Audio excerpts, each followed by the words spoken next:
Eto na mga idol, tuluyan ng tinuldukan ng Magnolia Hotshot ang haka-haka na papalitan di umano etong si Coach Chito Victolero. Dahil ayon sa update ng Spin.ph ay mananatili pa rin bilang head coach si Coach Chito via long-term coach. Dati nang panawagan ng mga fans na mag-step down na nga etong si Coach Chito dahil hindi umano maganda ang kanyang pag-handle sa team.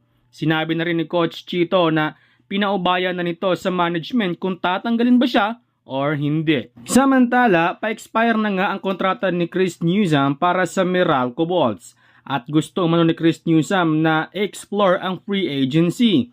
Ayon sa source na bago pa man mag-expire ang kontrata ni Newsome ay inilagay na umano ng Meralco Bolts sa trading block etong si Newsome upang makakuha sila ng malakas na player na kapalit dito kay Chris Newsome. Sa ngayon ay hawak pa ni Coach Tim Cone si Chris Newsome para sa Gilas, Pilipinas. Kaya posibleng mapunta nga sa Barangay Ginebra etong si Chris Newsome kung magkataon Ayon kasi sa source na si Sir Snow Badwa na gusto pang i-explore ni Newsome ang free agency. Kaya dalawa lang ang maaaring patutunguhan nito. Una ay pipirma si Newsome sa SMC Group para makapag-champion or hahanap ng mas malaking offer.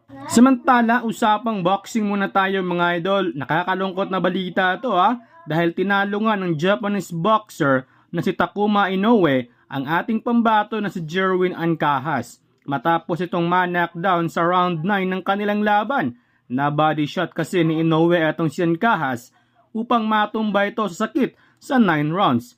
Hindi na kinaya ni Ancajas ang sakit sa laban kaya hindi na nito tinuloy pa ang kanilang laban. So, yun lang muna mga idol, ang ating mabilisang update ngayon. Huwag kalimutang mag-like, share at subscribe para maging updated kayo sa mga bagong videos natin.